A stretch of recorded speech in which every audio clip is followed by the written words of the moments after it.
The security guard's hand pressed firmly against my shoulder, his voice cutting through the cheerful chatter of the Mother's Day brunch like a knife through silk. "Ma'am, I'm going to have to ask you to leave." I stood frozen in the doorway of the upscale restaurant, my carefully chosen dress suddenly feeling too tight, too bright, too hopeful. The gift bag in my trembling hands, containing the vintage camera I'd spent months saving for, knowing how much Sophie loved photography, felt impossibly heavy. "There must be some mistake," I whispered, my voice barely audible above the clinking of champagne glasses and the soft jazz playing in the background. "I'm Sophie Martinez's mother. This is her Mother's Day celebration." The guard's expression remained unchanged, professionally cold. Behind him, I could see the long table decorated with white roses and gold accents, filled with people I didn't recognize. Influencers, I realized. Sophie's new world, her chosen family. And there she was, my daughter, my Sophie, the little girl who used to make me breakfast in bed with burnt toast and too sweet orange juice every Mother's Day. She was laughing at something someone had said, her perfectly styled hair catching the restaurant's warm lighting, her designer dress probably worth more than my monthly rent. She hadn't even looked my way. "Sophie!" I called out, my voice cracking with desperation. "Sophie, honey, it's Mom!" The laughter stopped. Every head at the table turned toward me, and I felt their stares like physical weights. Some pulled out their phones. Of course they did. This would make great content, wouldn't it? The dramatic mother crashing her influencer daughter's party. Sophie's face went pale, then flushed with what I recognized as anger. She stood up slowly, her movements deliberate and controlled. The way she'd learned to present herself for the cameras. "You weren't invited," she said, her voice carrying across the restaurant with crystal clarity. "You don't belong here." The words hit me like a physical blow. I stumbled backward, my heart hammering against my ribs. This wasn't my Sophie. This wasn't the daughter who used to curl up in my lap during thunderstorms, who would call me crying after bad dates, who would text me pictures of random dogs she saw on the street because she knew they made me smile. "Sophie, please," I managed to say, stepping forward despite the security guard's warning gesture. "We need to talk." "There are things you don't know." "I know everything I need to know," she interrupted, her voice sharp and final. "Please don't make this harder than it has to be." The security guard's grip tightened on my arm. "Ma'am, we need to leave now." I looked past him, past Sophie, to the woman sitting at the head of the table, Toby's mother. My ex-mother-in-law, Elena Martinez, was watching the scene unfold with a satisfied smile playing at the corners of her mouth. She raised her champagne glass in a subtle toast, her diamond bracelet catching the light. The same bracelet I'd seen in the photographs. My stomach dropped as the pieces clicked into place. The photos I'd discovered a week ago, hidden in Toby's old study when I'd finally gotten the courage to clean out his things. The photos that had shattered everything I thought I knew about my marriage, my divorce, my relationship with my daughter. Elena knew I'd found them. She had to know. "Come on, honey," Elena said to Sophie, her voice syrupy sweet. "Don't let this upset you. Today is about celebrating mothers who actually deserve it." Sophie nodded, settling back into her chair. She picked up her phone and positioned it for a selfie with Elena, both of them smiling brightly. I watched, numb with shock, as she quickly typed out a caption and posted it to her millions of followers. "Grateful for the mother figure who never gave up on me. Happy Mother's Day to the woman who taught me what real love looks like. Mother's Day. Blessings. Chosen family. Grateful." The likes started pouring in immediately. Heart emojis, fire emojis, comments about how beautiful they looked together, how sweet their relationship was, how lucky Sophie was to have such a wonderful mother-in-law who treated her like a daughter. I felt like I was watching my own funeral from the outside. The security guard guided me toward the exit, his grip firm but not unkind. As we walked past the hostess stand, I heard whispers following us. Other diners had recognized Sophie, had witnessed the scene. Some were already posting their own videos and photos. By tomorrow, this would be everywhere. Influencer Sophie Martinez has her own mother kicked out of Mother's Day brunch. The headlines would write themselves. But they didn't know the truth. They didn't know what I'd discovered in those photographs. What Elena had done to destroy our family, what lies had been told to turn my own daughter against me. As I stepped out onto the sidewalk, the warm spring air hit my face like a slap. I looked back through the restaurant's floor-to-ceiling windows and saw Sophie posing for more photos, her arm around Elena, both of them glowing with happiness and champagne. My daughter had erased me from her life for social media likes, and a woman who had systematically destroyed our family. But she had no idea that I knew the truth now. And tomorrow, everything was going to change. I pulled out my phone with shaking hands and opened the folder of photographs I'd been carrying like a secret weapon for a week. Elena's face smiled back at me from dozens of images. But these weren't family photos. These were evidence of something much darker, something that would destroy the perfect image she'd built for herself and my daughter. The question was I strong enough to use them? As I walked away from the restaurant, my heels clicking against the pavement with each determined step, I knew the answer. For Sophie, for the truth, for the relationship that had been stolen from us, I was ready to fight. The photographs were spread across my kitchen table like pieces of a puzzle I never wanted to solve.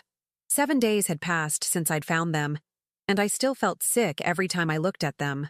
But I couldn't stop myself from studying each one, searching for details I might have missed, trying to understand how my entire life had been built on lies. It had started innocently enough. I'd finally worked up the courage to clean out Toby's study, a task I'd been avoiding for 2 years since our divorce. Sophie had been asking me to clear out his things so she could use the room as a home office when she visited. Of course, she barely visited anymore. But I'd held on to the hope that cleaning the space might somehow bring us closer together. I'd been sorting through his old files when I found the manila envelope tucked behind a loose board in the back of his desk drawer. The envelope was thick, bulging with contents that made my hands shake as I pulled it out.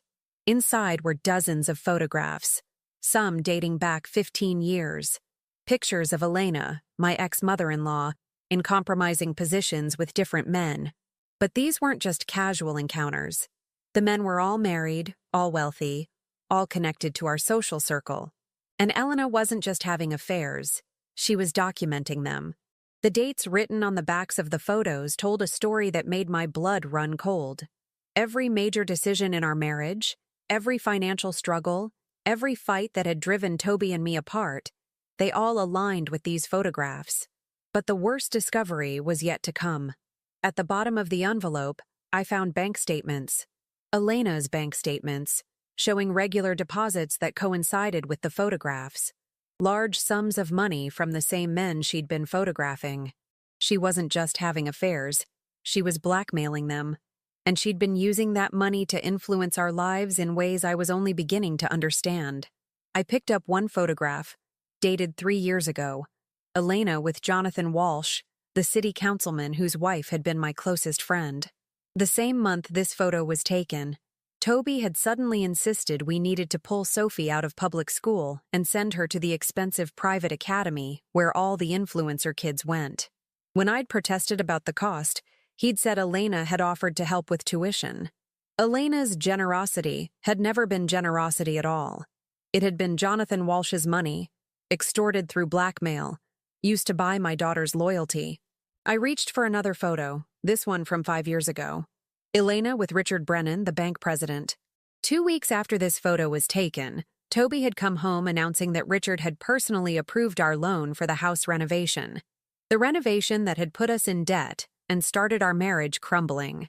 Every gift Elena had given Sophie, every coincidental opportunity that had come our way, every time she'd swooped in to help during our marital problems, it had all been funded by blood money. My phone buzzed with a text message, startling me from my thoughts. It was from my sister Carmen. Saw the videos from yesterday. Are you okay? Call me. I'd been dreading this. Of course, the restaurant incident had gone viral. Sophie's followers had recorded everything and shared it across social media platforms. I'd become the villain in their story, the unstable ex-wife trying to ruin her daughter's perfect life. I opened Sophie's Instagram account, something I'd been avoiding since yesterday. The Mother's Day post with Elena had over 200,000 likes. The comments were a mixture of support for Sophie and cruel speculation about me. Your real mom is sitting right next to you. So sweet. Family isn't just blood, it's about who shows up for you. Good for you for choosing your peace over toxic family members. But it was the video that someone had taken at the restaurant that hurt the most. A shaky phone recording of me being escorted out, my voice cracking as I'd called Sophie's name. The caption read, "When your mom crashes your Mother's Day brunch uninvited. Yikes." The video had been shared thousands of times, with people adding their own commentary about helicopter parents and toxic mothers who couldn't let go. None of them knew the real story. None of them understood that I wasn't the one who had destroyed our relationship. I closed the app and looked back at the photographs. There was one more that I hadn't fully processed yet.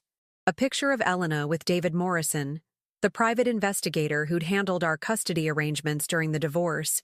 This photo was dated just 3 years ago, when Sophie was 16 and the court was determining her living arrangements. That explained so much.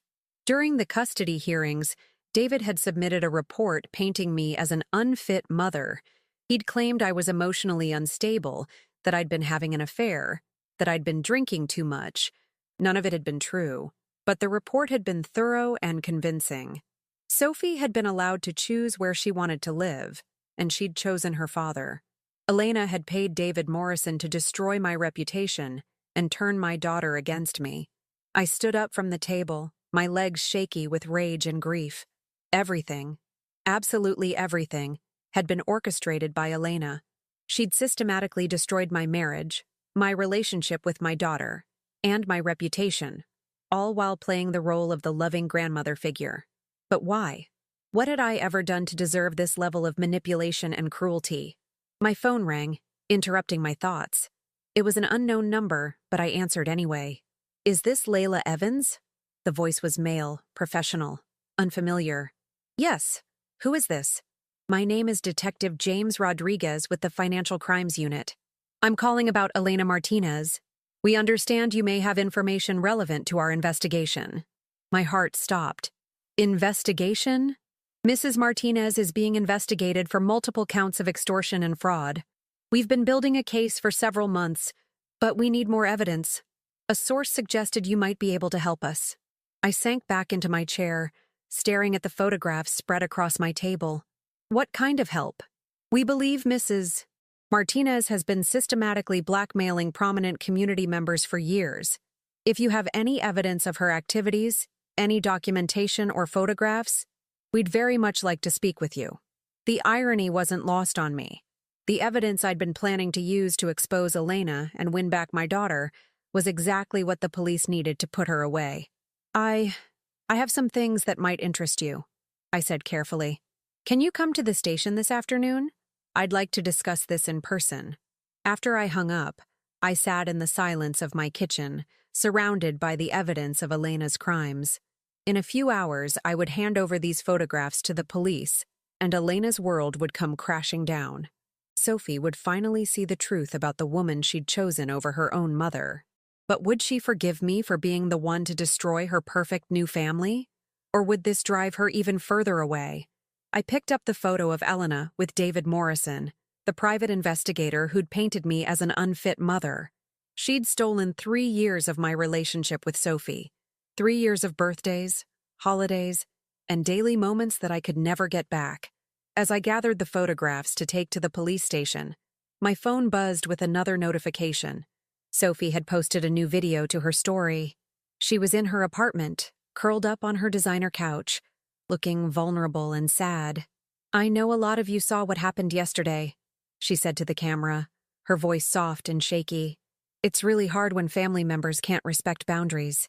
I just want to focus on the positive relationships in my life, the people who support my dreams and want to see me happy, the people who support her dreams." Elena had bought those dreams with blackmail money, and Sophie had no idea. But she was about to find out. I grabbed my purse and headed for the door. It was time to give Detective Rodriguez everything he needed to bring Elena Martinez down. And maybe, just maybe, it was time to get my daughter back. The police station smelled like stale coffee and disinfectant, a harsh contrast to the vanilla candles I burned at home to calm my nerves.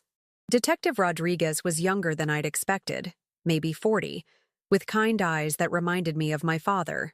He led me to a small conference room where another detective, a woman with graying hair and a no-nonsense expression, was already waiting. "Mrs. Evans, this is Detective Lisa Davies. She's been leading the investigation into Elena Martinez for the past 8 months." I clutched the manila envelope containing the photographs, my palms sweating despite the air conditioning. 8 months? How long has this been going on? Detective Davies leaned forward, her expression serious. "We believe Mrs. Martinez has been running this blackmail operation for at least 15 years, possibly longer. You're not the first person to come forward, but you might have the evidence we need to finally build a solid case." I spread the photographs across the conference table, watching both detectives' faces as they recognized some of the men in the images. Detective Rodriguez whistled low under his breath. "Jonathan Walsh, Richard Brennan, David Morrison." He looked up at me. "How did you get these?" "They were hidden in my ex-husband's study. I think Elena was using Toby to store evidence, probably without him knowing the full extent of what she was doing." The words tasted bitter. "She used the blackmail money to influence our lives, to buy my daughter's loyalty." Detective Davies picked up one of the bank statements. "These deposits match what we've been tracking. Mrs. Martinez has been very careful, but she got greedy. She started demanding larger amounts, and some of her victims finally found the courage to report her." "Who reported her first?" "Richard Brennan's wife. She noticed large withdrawals from their joint account and hired a private investigator. When she discovered her husband was being blackmailed, she came to us instead of confronting him directly." I thought about Mrs. Brennan, remembering her at various social events over the years. She'd always seemed so composed, so happy with her successful banker husband. Elena had poisoned that marriage just like she'd poisoned mine. "There's something else," I said, pulling out the photograph of Elena with David Morrison. "During my custody battle, David Morrison submitted a report that painted me as an unfit mother. The report was full of lies, but it was convincing enough that Sophie was allowed to choose where she wanted to live." Detective Rodriguez studied the photo. "This could explain a lot. We've been investigating Morrison separately for falsifying reports in custody cases. If we can prove Elena paid him to lie about you, it opens up a whole new set of charges." "What happens now?" I asked, my voice barely above a whisper. "We'll need you to make a formal statement," Detective Davies said, "and we'll need to verify the authenticity of these photographs. But if everything checks out, we'll have enough to arrest Elena Martinez within the week." The reality of it hit me like a physical blow. Within a week, the woman my daughter considered a second mother would be in handcuffs. Sophie would see Elena's face on the news, would learn that her perfect grandmother figure was a criminal who'd destroyed families for money. "What about my daughter?" I asked. "She doesn't know any of this. She thinks Elena is this wonderful woman who stepped in when I failed as a mother." Detective Rodriguez exchanged a glance with his partner. "We can't control how the media handles this story, Mrs. Evans. When we arrest Elena Martinez, it's going to be big news. She's been blackmailing some very prominent people." I thought about Sophie's social media presence, her millions of followers who hung on her every word. When the news broke, they would all know that her beloved, chosen family was built on lies and criminal activity. "I need to tell her," I said suddenly, "before she finds out from the news. She deserves to hear it from me." "Mrs. Evans," Detective Davies said gently, "you should be prepared for the possibility that your daughter won't believe you, at least not at first. Elena Martinez is very skilled at manipulation. She's probably been preparing for something like this for years." I knew she was right. Elena had spent 3 years convincing Sophie that I was the problem, the toxic element that needed to be removed from their perfect life. One conversation wasn't going to undo years of careful manipulation, but I had to try. After giving my statement and turning over all the evidence, I drove home in a daze. The sunset painted the sky in shades of orange and pink, the kind of beautiful evening that Sophie used to love photographing before she became obsessed with staged content and brand partnerships. I sat in my car outside my house for a long time, staring at my phone. Sophie hadn't tried to contact me since the restaurant incident. Her social media showed her at a spa day with Elena, both of them getting facials and drinking cucumber water, looking like they didn't have a care in the world. Finally, I gathered the courage to call her. It went straight to voicemail. I tried texting instead. Sophie, we need to talk. There are things about Elena that you don't know. Important things. Please call me. The response came within minutes. Mom, please stop. I can't deal with this drama right now. Elena warned me you might try to cause problems after yesterday. Elena had warned her. Of course she had. She'd probably been preparing Sophie for this moment since the day she first found out about my discovery of the photographs. I tried again. This isn't drama, sweetheart. Elena is in serious trouble with the police. I have evidence that she's been... My phone rang before I could finish typing. Sophie's name flashed on the screen. What did you just say? Her voice was sharp, panicked. Sophie, where are you right now? I'm at Elena's house. We're having dinner. What do you mean she's in trouble with the police? I closed my eyes, knowing that Elena was probably listening to every word. Can you come over? We need to have this conversation in person. No, I'm not going anywhere. Tell me what you're talking about right now. In the background, I could hear Elena's voice, calm and soothing. What's wrong, dear? Is your mother causing more problems? Sophie, please, I begged. Just come home. Let me show you the evidence I found in your father's study. There was a long pause. Then Sophie's voice, colder than I'd ever heard it. Evidence of what? Elena has been blackmailing people for years. She used that money to influence our family, to turn you against me. She paid the private investigator to lie about me during the custody hearing. Another pause. Longer this time. I could hear muffled conversation in the background. Elena's voice urgent and persuasive. That's insane, Sophie said finally. You're accusing Elena of being a criminal because you can't accept that I chose her over you. Sophie, the police called me today. They're investigating her. They're going to arrest her. You're lying. But there was uncertainty in her voice now. A crack in the wall Elena had built around her. I have photographs, bank statements, documentation going back 15 years. Every time Elena helped us, every generous gift, every opportunity that came our way, it was all paid for with blackmail money. The line went quiet, except for the sound of Sophie's breathing. I don't believe you, she whispered, but she didn't sound convinced anymore. Then come see for yourself. Come home, Sophie. Let me show you the truth. I heard Elena's voice again, more insistent now. Sophie, don't listen to her. She's desperate and she's lying. You know how manipulative she can be. But for the first time in 3 years, Sophie didn't immediately agree with Elena. I need to think, she said. The line went dead. I sat in my car, heart pounding as darkness fell around me. In a few days, Elena Martinez would be arrested, and her crimes would be front-page news. Sophie would have no choice but to face the truth. But would she forgive me for being the one to destroy her world? Or would losing Elena only drive her further away from me?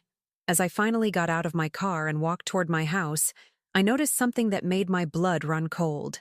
There was a black sedan parked across the street, engine running, windows tinted too dark to see inside. Elena knew the police were closing in, and she knew I was the one who'd given them the evidence they needed. The question was, how far would she go to protect herself? I barely slept that night. Every car that passed my house made me jump. Every shadow outside my window looked like a threat. By morning, the black sedan was gone, but the fear remained lodged in my chest like a stone. I was making coffee when my doorbell rang at 7 a.m. Through the peephole, I saw Sophie standing on my porch, still wearing yesterday's clothes, her usually perfect makeup smeared and her hair disheveled. She looked like she hadn't slept either. I opened the door carefully, uncertain of what to expect. Show me, she said without preamble, her voice hoarse and tired. Show me this evidence you claim to have.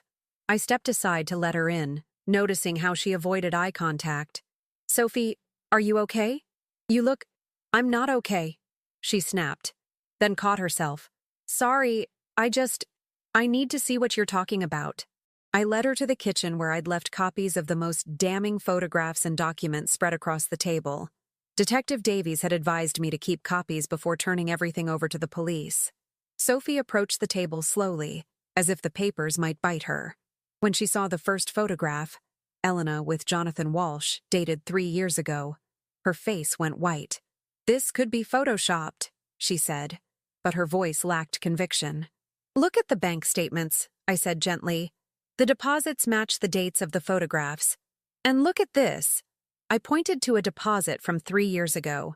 The same month, Elena offered to pay for your private school tuition. Sophie picked up the bank statement with shaking hands. The amount, it's exactly what the tuition cost. Elena didn't pay for your education out of generosity, sweetheart. She paid for it with money she extorted from Jonathan Walsh. Sophie sank into a chair, staring at the evidence spread before her. This doesn't make sense. Elena loves me. She's been like a real mother to me. The words stung, but I pushed past the pain. She manipulated you, Sophie. She made you feel loved while she systematically destroyed our family. But why? Sophie's voice was barely a whisper. Why would she do this to us? I sat down across from her, choosing my words carefully. I think your father found out about the blackmail. Maybe he threatened to expose her, or maybe he wanted out of whatever arrangement they had. Elena needed to keep him quiet, so she destroyed our marriage and made sure you'd side with their family instead of questioning what was really going on. Sophie looked up at me with tears in her eyes. Dad knew about this? I think so. These photographs were hidden in his study. He must have been keeping them as insurance, or maybe he was planning to turn her in himself. Then why didn't he? I touched her hand gently. Because he loved you, Sophie. And he knew that exposing Elena would destroy the family structure you'd grown attached to. He chose to protect you instead of seeking justice. Sophie pulled her hand away and stood up abruptly, pacing to the window. This is insane. She's been at every important moment in my life for the past 3 years. My graduation, my first brand partnership, when I hit 1 million followers. She was making sure you stayed loyal to her, I said. Making sure you'd never question her motives or look too closely at where her money came from. Sophie turned back to me, anger flashing in her eyes. So you're saying my entire life has been a lie? Every achievement, every relationship, every decision I've made, it's all been manipulated by Elena? Not everything, I said quickly. Your talent, your success, your beautiful heart, those are all real. Elena may have provided opportunities, but you're the one who sees them. But the opportunities themselves were bought with criminal money. Sophie's voice broke. God, Mom, what am I going to do? My followers, my sponsors, my entire career is built on this foundation that's rotten. I stood up and moved toward her, but she stepped back. And you, she said, her voice hardening again. You knew all this and you didn't tell me? You let me humiliate you at that restaurant? Let me post those horrible things about you online while you were sitting on evidence that could have stopped all of this? I wanted to tell you, but I needed to be sure. And I needed the police to be involved so Elena couldn't just disappear or destroy more evidence. The police. Sophie laughed bitterly. When are they arresting her? Soon. Maybe today, maybe tomorrow. Sophie's phone buzzed. She glanced at it, and her face went even paler. It's Elena. She's been calling and texting all night. She wants me to come over for breakfast. Don't go, Sophie. Please. I have to. Sophie grabbed her purse. I need to look her in the eye and ask her if this is all true. Sophie, that's dangerous. If Elena realizes you know the truth, what's she going to do, Mom? Kill me? Sophie's laugh was sharp and scared. She's a blackmailer, not a murderer. But as Sophie headed for the door, I remembered the black sedan from last night. Elena had already shown she was willing to escalate beyond simple blackmail. She'd destroyed marriages, corrupted custody proceedings, and manipulated a teenager for years. How much further would she go to protect herself? Sophie, wait. I grabbed her arm. Let me come with you. She shook her head. This is something I need to do alone. If I show up with you, she'll know immediately that I've seen the evidence. Then at least call me every hour. If I don't hear from you, you'll what? Call the police. Sophie's smile was sad. They're probably already watching her house anyway. She was probably right, but it didn't make me feel any better about letting her walk into Elena's web alone. After Sophie left, I called Detective Davies. My daughter just went to confront Elena Martinez, I said without preamble. I'm worried about her safety. Mrs. Evans, we've been surveilling Mrs. Martinez since yesterday. Your daughter will be safe. Are you sure? Elena's been planning for this for years. She's not going to go down without a fight. There was a pause. We're moving up the timeline. We'll arrest Mrs. Martinez this afternoon, whether your daughter is there or not. I hung up and spent the next hour pacing my living room, checking my phone every few minutes. At 10 a.m., Sophie texted, "I'm here. Elena's making pancakes like nothing's wrong." At 11 a.m., asked her about the photos. She says you've been planning this for months to get revenge. At noon, she's showing me evidence that you've been stalking her and photoshopping images. At 12:30, "Mom, I'm scared. She's not acting normal anymore." My blood turned to ice. I called Sophie immediately, but it went straight to voicemail. I tried again. Same thing. I was reaching for my car keys when my phone rang. Unknown number. "Mrs. Evans? This is Detective Davies. We have a situation." "What kind of situation?" "We lost visual on your daughter about 20 minutes ago. Mrs. Martinez took her into a room we can't see into from our surveillance position. Then get closer. Break down the door. We're moving in now, but Mrs. Evans, you need to stay where you are. Do not come to the house." I was already in my car, backing out of the driveway. My daughter is in there with a woman who's been destroying lives for 15 years. I'm not staying home. "Mrs. Evans?" I hung up and drove toward Elena's house with my heart hammering against my ribs. Sophie had trusted me enough to confront Elena based on the evidence I'd shown her. Now she was trapped with a cornered predator who had nothing left to lose. As I turned onto Elena's street, I could see police cars converging from both directions. Elena's house sat at the end of a cul-de-sac, its perfect landscaping and welcoming facade hiding the monster who lived inside. I parked behind one of the police cars and watched as Detective Davies spoke urgently into her radio. When she saw me, she jogged over to my car.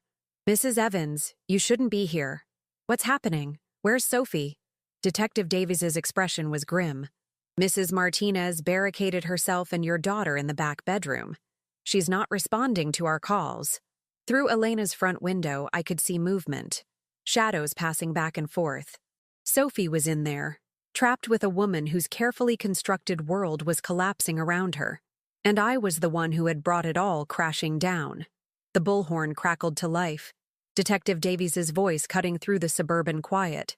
"Elena Martinez, this is the police. We need you to come out with your hands visible. Sophie Evans needs to come out unharmed." I stood behind the police barrier, my hands pressed against my mouth to keep from screaming. Through the window, I could see Elena pacing back and forth in what looked like her living room, but there was no sign of Sophie. "Mrs. Evans," Detective Rodriguez appeared at my side. "We've established contact with your daughter. Is she hurt?" "She's okay, but Mrs. Martinez is not being cooperative. She's demanding to speak with you." My blood turned cold. "With me?" "She says she'll release Sophie if you come inside to talk." "Alone." "Absolutely not," Detective Davies interrupted, joining our conversation.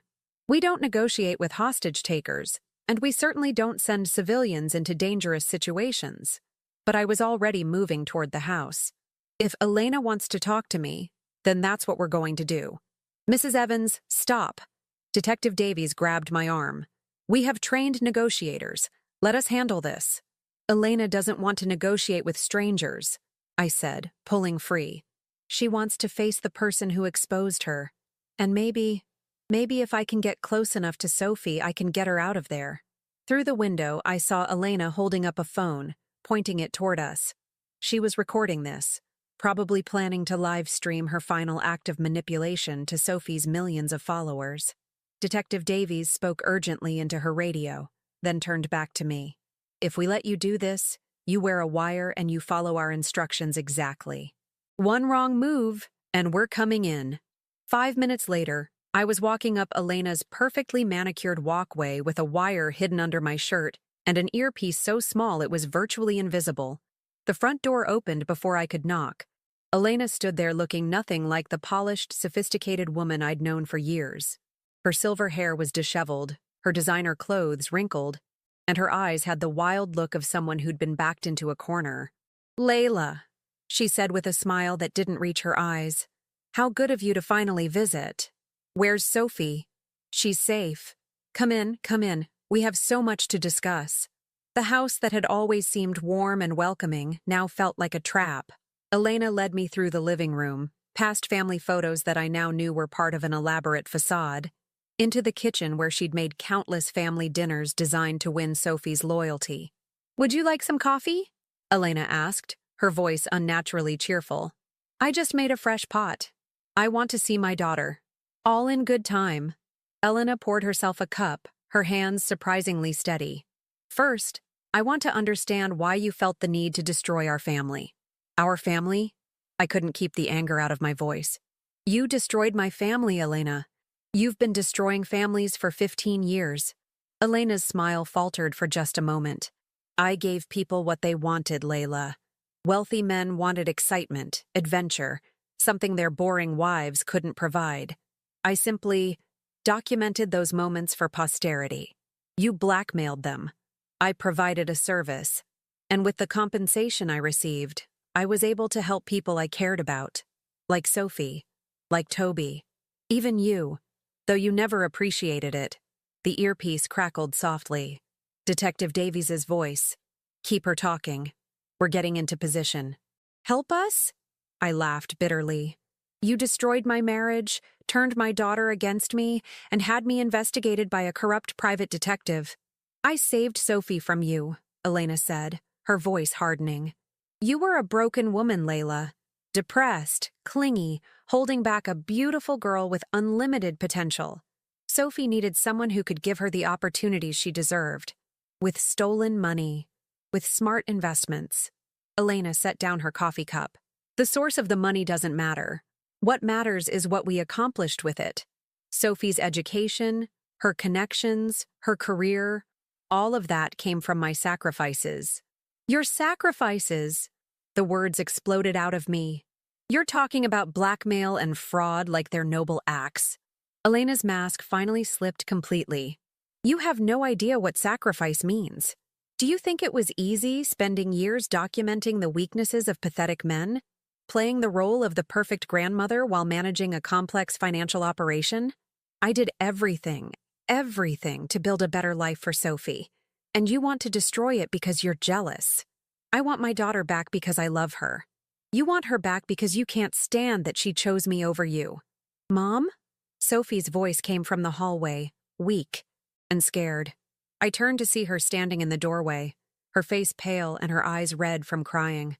Elena must have been keeping her in the back bedroom while we talked. "Sophie, baby, are you hurt?" She shook her head, but I could see the bruises on her wrists where Elena had obviously grabbed her too hard. "I heard everything," Sophie said, looking between Elena and me. "Elena? You really did all those things, didn't you?" Elena's expression softened when she looked at Sophie. "Sweetheart, I did everything for you. Every decision, every sacrifice. It was all to give you the life you deserved.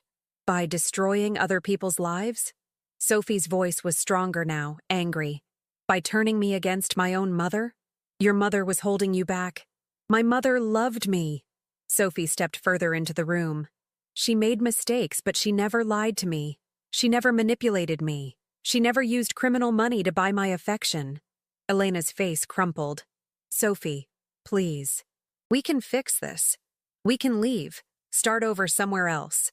Just the two of us like we always planned." "I never planned to run away with a criminal," Sophie said firmly. "And I never planned to abandon my real mother." She walked over to me, and for the first time in 3 years, my daughter put her arms around me. I held her tight, breathing in the familiar scent of her shampoo, feeling like a missing piece of my heart had finally clicked back into place. "I'm so sorry, Mom," she whispered. "I'm so sorry for everything." "Shh." I stroked her hair. "We're going to be okay." Elena watched us with an expression of pure devastation. All her carefully laid plans, all her manipulation and control, and she'd still lost the one thing she'd been fighting for. "You don't understand," Elena said desperately. "Without me, Sophie will lose everything. Her career, her following, her entire identity.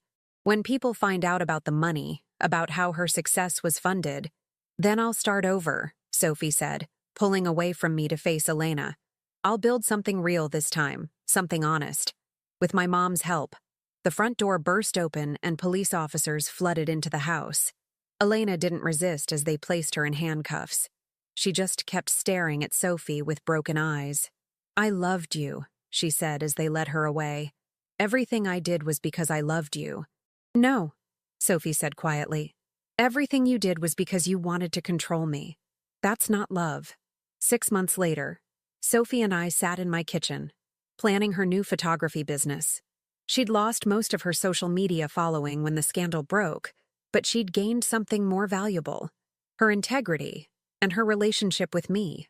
Elena was serving a 10-year sentence for extortion, fraud, and corruption. The men she'd blackmailed had all been exposed, their families dealing with the aftermath of her crimes. It would take years for everyone to heal from the damage she'd caused. "Do you ever regret it?" Sophie asked me one evening as we looked through old photo albums. "Exposing Elena, I mean, even though it hurt a lot of people?" I thought about it carefully. "I regret that people got hurt, but I don't regret getting you back." Sophie leaned against my shoulder. "I'm sorry I chose her over you for so long." "You were manipulated by an expert," I said, kissing the top of her head. "You were just a kid trying to figure out where you belonged."